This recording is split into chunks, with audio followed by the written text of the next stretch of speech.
साल 2014 और 2019 के लोकसभा चुनावों में प्रधानमंत्री मोदी को जबरदस्त जीत मिली थी। कामयाबी उसे आक्रामक हिंदुत्व की वजह से, हिंदुओं की गोलबंदी की वजह से मिली थी। लेकिन नीतीश सरकार द्वारा जातीय जनगणना के बाद समाज के अत्यंत पिछड़े तबकों, अन्य पिछड़ा वर्ग, एसएससी और एसटी के लिए नौकरी का कोटा बढ़ाने के फैसले ने भाजपा की रणनीति को खतरे में डाल दिया है। बिहार में ये तबका राज्य की आबादी का 84% हिस्सा है। अब तक ये माना जाता रहा है कि तबके ने विपक्ष की तुलना में भगवा पार्टी को अधिक मदद पहुंचाई है। बिहार के जातीय सर्वे से जो तस्वीर निकलकर सामने आई है, माना जाता है कि कुछ अन्य उत्तर भारतीय राज्यों में ऐसी ही स्थिति है। इनमें से 3 राज्य मध्य प्रदेश, राजस्थान और छत्तीसगढ़ भी है, जहां विधानसभा चुनाव हो रहे हैं। भाजपा के खिलाफ जातीय गोलबंदी का फायदा उठाने के लिए 28 विपक्षी पार्टियां इंडिया गठबंधन के बैनर तले राष्ट्रीय स्तर पर जातीय जनगणना के लिए दबाव बना रही है। विपक्षी पार्टियों के इंडिया गठबंधन के सबसे बड़े घटक दल कांग्रेस के नेता राहुल गांधी अपने चुनावी अभियान में जातीय जनगणना और सरकारी नौकरियों, ब्यूरोक्रेसी और राजनीतिक व्यवस्था से वंचित तबकों के लिए आबादी के अनुपात में प्रतिनिधित्व का वादा कर रहे हैं। प्रधानमंत्री नरेंद्र मोदी जब ये आरोप लगाते हैं कि हिंदू समाज को बांटकर विपक्षी पार्टियां पाप कर रही हैं, तो इसमें उनकी बेचैनी दिखने लगती है। 5 राज्यों के चुनावी अभियान के समय निकालकर केंद्रीय गृह मंत्री अमित शाह ने 6 नवंबर को बिहार के मुजफ्फरपुर में एक जनसभा के दौरान नीतीश कुमार और राष्ट्रीय जनता दल के प्रमुख लालू यादव की तुष्टीकरण की नीति के लिए तीखा हमला बोला।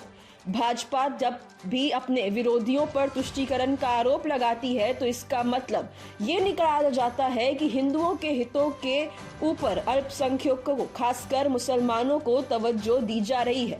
धर्म के नाम पर विभिन्न हिंदू जातियों को एक रखने की कोशिश करते हुए अमित शाह ने अयोध्या में बन रहे राम मंदिर की प्राण प्रतिष्ठा में भाग लेने की अपील की। उन्होंने सनातन धर्म पर मंडरा रहे खतरे का जिक्र किया और राज्य में नीतीश राज से छुटकारा पाने के लिए बिहार के सबसे लोकप्रिय त्योहार छठ पर्व का जिक्र किया। अमित शाह ने भी ये ऐलान किया कि साल 2024 के लोकसभा चुनाव प्रचार के सिलसिले में वे अगले 13 हफ्तों में राज्य के सभी 37 जिलों में रैलियों को संबोधित करेंगे। इसी साल मई में हुए कर्नाटक विधानसभा चुनाव की चुनावी हार के बाद भाजपा की बेचैनी और अधिक बढ़ गई है।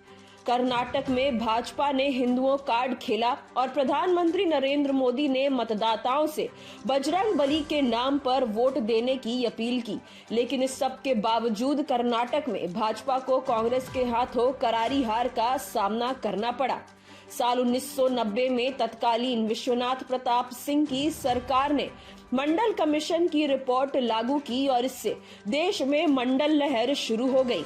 मंडल की राजनीति पर खड़ी हुई क्षेत्रीय पार्टियों ने लाल कृष्ण आडवाणी के नेतृत्व वाली भाजपा को हिंदी पट्टी के राज्यों में चुनौती दी। मंडल कमीशन का जोरदार समर्थन करके बिहार में लालू प्रसाद यादव और उत्तर प्रदेश में मुलायम सिंह का राजनीतिक उदय हुआ। उन्होंने अगड़ी जातियों के खिलाफ पिछड़ों को लामबंद किया। ज्यादातर लोग इसे मंडल बनाम कमंडल की राजनीति के तौर पर जानते हैं। लाल कृष्ण आडवाणी ने बाबरी मस्जिद के खिलाफ और अयोध्या में उसी जगह पर राम मंदिर के निर्माण के लिए कैंपेन चलाया।